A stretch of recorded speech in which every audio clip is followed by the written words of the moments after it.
Hey guys, it's Kenya back again with another video, and today we're going to be talking about self-love. Let me just okay, cool.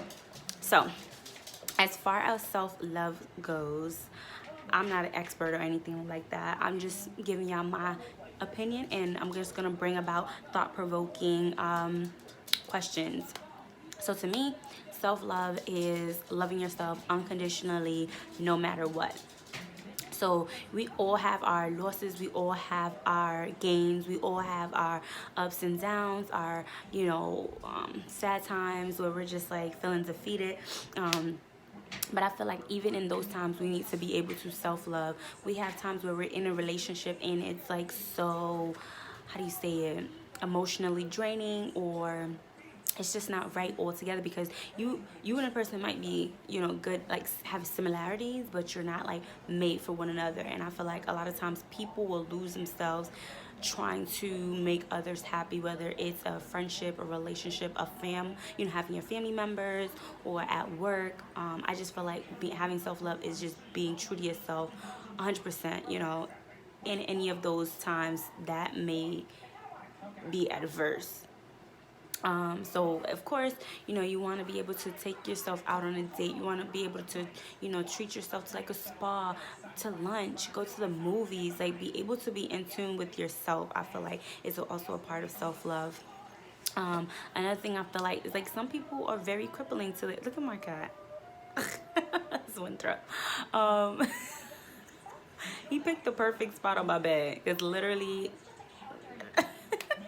But anywho, I feel like people have to make sure they're not being crippled by a relationship. Like, we love some people to the brink of their disability sometimes, where like it's their demise. For example, there are people right now, like I'm 28. There are people in my age group that don't know how to make a resume. There are people in my age group that don't know how to answer interview questions successfully. Like there are people in my age group that don't know how to fill out an application, and I'm just like, sis, bro, what are you doing? Like, what have you been doing for the last 28 years of your life?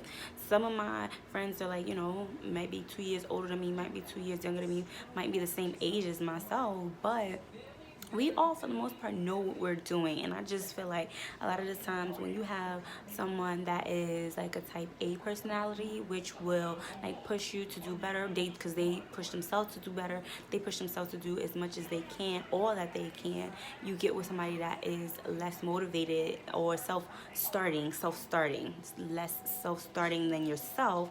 You then become that self-starter for them, you then become that motivator for them, which I feel like it's great, because you need sometimes opposites to attract in order for you to like elevate yourself. You want to be here, you need to be with somebody or be around people that are there, so that way you can then elevate yourself. You don't go here and hang out with people that are down there, because at the end of the day they're just going to drag you down.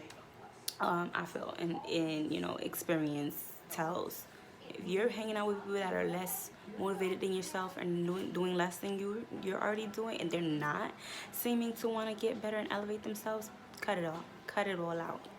Now, going back to what I was speaking on, it's like you can love somebody and help them, but you don't have to do it for them. You know what I'm saying? That's a part of them also needing to be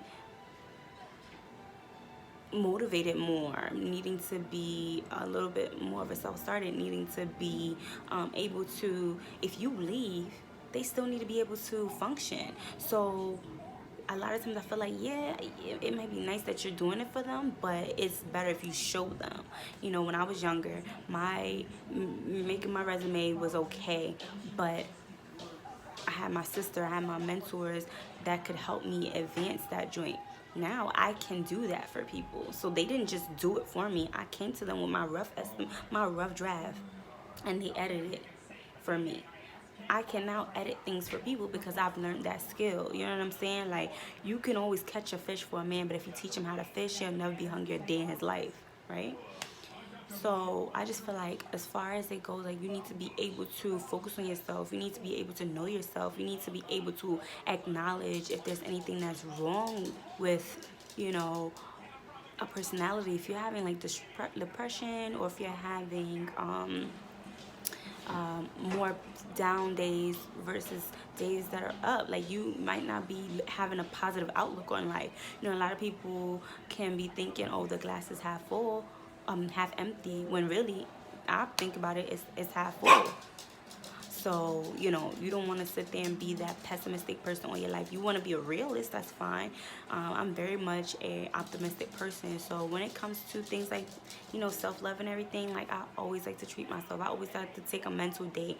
If I know I'm working 10 hours a day on a daily basis, and I'm working 4 hours a week, 4 days a week, sorry, and I get sick or something like that, if it's bad enough where I cannot get out of bed, I'm staying home. If sometimes it don't even have to be that bad. Like, you need a mental day. You need to take a mental day.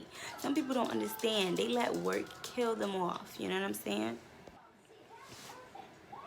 So yeah, like, some people don't take enough time for themselves. They don't take enough time to, like, go to the doctor and have a wellness checkup, a comprehensive checkup, blood work, like STD checking. You're just running around in life as if it's, all fine and dandy. I hate my glasses right now because it looks like I'm tilted like that, and it shouldn't be. Let me just take them off. So yeah, like, a lot of times people are not taking care of themselves. Like, self-care is a part of self-love. Go to the doctor, see if you're well, because you might find something, you might not. You just need to know that, have that in your head, that everything is cool, everything is copacetic, everything is fine. So what is that? Work, having a great work and home life balance, you know what I'm saying? Having somewhere that you can find peace, having stability is like, oh my God, to me that is like euphoria, like euphoric for me. Like, I get endorphins released all the time when I feel like I am in a stable state of mind, body, my soul, my physical, my spiritual. Whenever I'm in a great, like, housing area, like, if my house is at peace, then I'm at peace, because I don't want to leave work not having a peaceful day, because my work environment needs to be peaceful as well. Like, if it's corrupt, I gotta go. I have to go. I can't work in corruption. I can't work where I'm stressed out. And I'm not saying stressful day. I'm talking about, like, my coworkers are messy and gossipy and always want to start shit, or always want to have some kind of mess going on. And, like, no. You know what I'm saying? And I can't stand when people bring all their drama to work. And some of that stuff can be talked about at work to a certain person. Like, you can vent. You may need a time to vent. Other times, people are laying their whole life out on the line at work. That is not healthy. That is not helpful. What kind of work environment are you creating here? Keep your drama at home. And if that is what you do, I don't try to listen to any...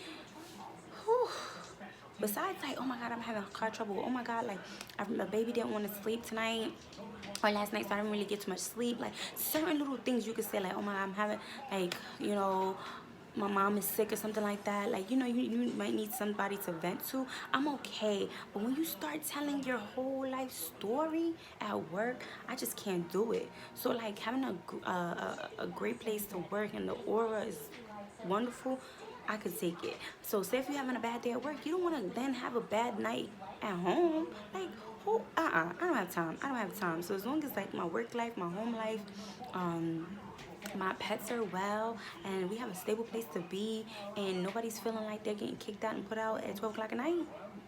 Because even in the summertime, it's cold at 12 o'clock at night. Feel me? So at the end of the day, I'm just like, no, you cannot. You need to have that stability. You need to have that self-care. You need to have that self-love. You need to acknowledge things that are going left or right or awry in your life. You know what I'm saying? So that way you can fix those things when they come about.